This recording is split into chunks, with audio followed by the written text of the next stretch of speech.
कहानी शुरू होती है। एला एक अमीर परिवार की दयालु बेटी होती है। अपने माता पिता के साथ खुशी से रहती है। इसके पिता कहीं से भी आते हैं तो इसके लिए एक गिफ्ट जरूर लाया करते हैं। इस परिवार की खुशियों में किसी की नज़र लग गई। अचानक एला की माँ बीमार हो जाती है, पर जाते जाते इसकी माँ एला से कहती है हमेशा हिम्मत रखना और रहम दिल बनकर रहना। और कुछ ही दिनों बाद एला को हमेशा के लिए छोड़कर चली जाती है। वक्त गुजरता गया। एला अपने पिता के साथ बड़ी हो जाती है। कई साल गुजरने के बाद इसके पिता अपने दोस्त की बीवी के साथ अपनी शादी के लिए कहता है ताकि एला को एक माँ मिल जाए और फिर से एक खुशियों का परिवार बन जाए। कुछ दिनों बाद एला के पिता विधवा लेडी ट्रेमाइन से शादी कर लेते हैं, जो पहले से इनकी दो बेटियां होती है, ड्रिसेला और एनेस्थीसिया। फिर जल्द ही लेडी ट्रेमाइन इनसे शादी करके यह सभी एला के घर चले आते हैं। फिर कुछ ही दिनों बाद एला के पिता कुछ महीनों के लिए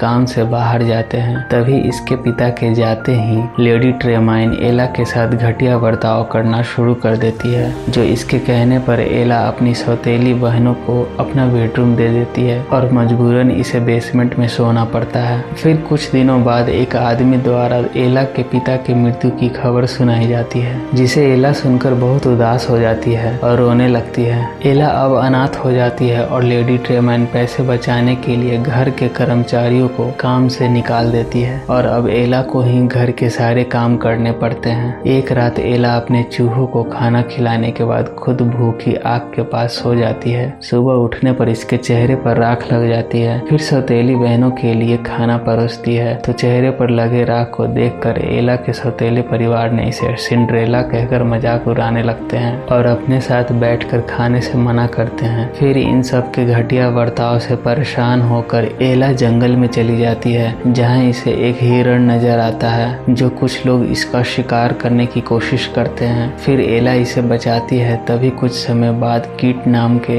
एक क्राउन प्रिंस से मिलती है, पर एला को पता नहीं होता है कि किट एक प्रिंस है। तभी कुछ ही पलों में दोनों एक दूसरे को पसंद करने लगते हैं। फिर एला अपना नाम बताए बिना ही यहाँ से चली जाती है। बाद में प्रिंस फिर से एला को देखने की उम्मीद करता है। किट अपने बीमार पिता के पास जाता है। इसके पिता बताते हैं कि तुम्हें जल्द ही किसी राजकुमारी से शादी कर लेनी चाहिए, क्योंकि अब मैं मरने वाला हूँ। इतना सुनने के बाद किट अपने महल में सभी राजकुमारियों और आम लोगों को खाने पर आमंत्रित करने का आदेश देता है ताकि एला से मिल सके, क्योंकि किट को अब एला से बहुत प्यार हो जाता है। इसलिए यह फैसला करता है कि मैं उसी से शादी करूंगा। यह खबर सुनते ही एला बहुत खुश हो जाती है, क्योंकि एला भी किट से फिर से मिलना चाहती है। दोनों सौतेली बहन भी यह खबर सुनकर बहुत खुश हो जाती है और इसकी सौतेली माँ बाजार से सभी के लिए कपड़े लाने को कहती है और एला अपनी माँ के कपड़े को सील कर जाने के लिए तैयार हो जाती है, पर इसकी सौतेली माँ इसे वहाँ जाने से रोकती है और इसके कपड़े भी फाड़ देती है ताकि इसकी बेटी राजा का दिल जीत सके और राजकुमार से शादी कर सके। इन सभी को जाने के बाद एला बगीचे में बहुत रोती है और अपनी माँ को याद करती है। तभी एला एक बूढ़ी भिखारी महिला से मिलती है, जो एला की ईमानदारी को देखकर जादूगरनी परी इसे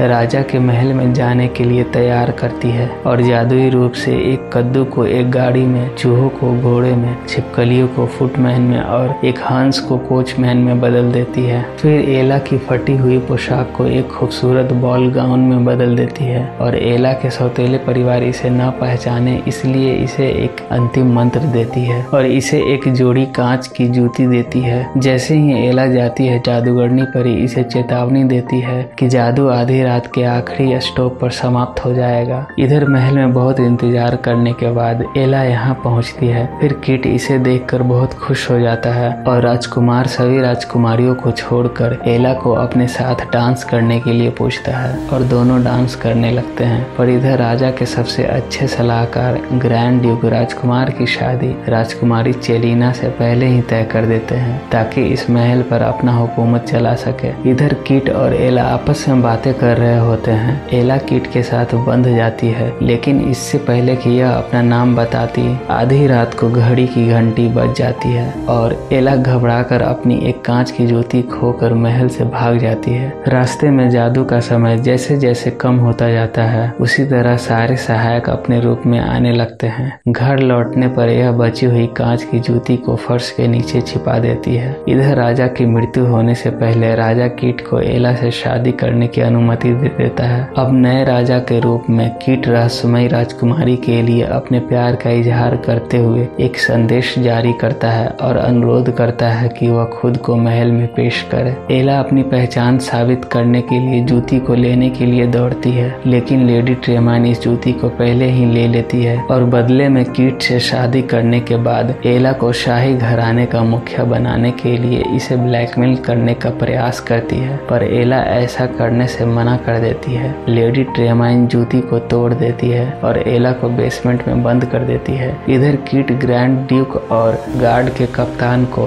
रहस्यमयी राजकुमारी को खोजने का आदेश देता है। जो राज्य में हर कुमारी लड़कियों को इस जूती को पहना कर देखा जाता है, पर किसी भी लड़की में यह जूती बराबर फिट नहीं होती है। फिर अंत में यह लोग एला के घर पहुंचते हैं। जूती दोनों सौतेली बहन पर भी फिट नहीं होती है और अंत में महल के सारे सिपाही यहाँ से जाने लगते हैं। तभी कीट एला को बेसमेंट में गाते हुए सुन लेता है। फिर कीट कप्तान को जांच करने का आदेश देता है। आखिरकार कीट और एला एक साथ मिलते हैं और जूती भी एला में फिट हो जाती है। तभी जैसे ही एला कीट के साथ निकलती है तो अपनी सौतेली माँ को माफ कर देती है। इसके तुरंत बाद लेडी ट्रेमाइन, इनकी बेटियां और ग्रैंड ड्यूक को गद्दारी करने के लिए अस्थायी रूप से इस राज्य को छोड़कर जाना पड़ता है, जबकि एला और कीट की शादी हो जाती है और इसके सबसे प्रिय सम्राट बन जाते हैं। साहस और दया के साथ शासन करते हैं, क्योंकि एला अपनी माँ से वर्षों पहले वादा किया था और कहानी खत्म हो जाती है।